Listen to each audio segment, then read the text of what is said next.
started weightlifting in 2008, before lifting was kind of accepted by women. We're seeing something of a renaissance in women's strength sport. In the rite of passage meet that we just hosted, we had the women's weight classes fill up and have more lifters in it than the men's weight classes. In strongman, which is the most recent sport that I've competed in, they just started the women's professional level. You're seeing a lot more high-level women power lifters being promoted on social media, able to kind of create a professional life around being a strength athlete. I started weightlifting because it was the 2008 Olympics, and I had seen an article about Melanie Roach. She was in the Olympics in 2012. And I saw this ad about her in Sports Illustrated, and it was talking about how women in their 40s can do things and older women can do things, and about how she was going to be going to the Olympics as an older lifter. And I loved it, and I thought it sounded like a really cool idea, and I actually went to my husband and showed him the picture, and he said, "That's fine so long as you don't get big."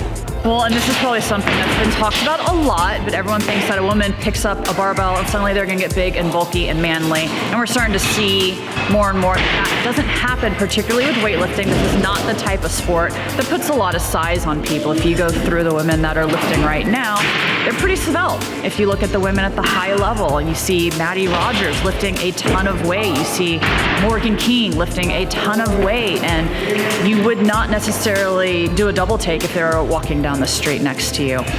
I actually moved from being a 53 kilo lifter to a 48 kilo lifter and gained more strength and more power when I did it, and was weighing 105 pounds, which I do not weigh right now, but became leaner and became stronger at a lighter weight. And definitely the bulk myth is just a myth.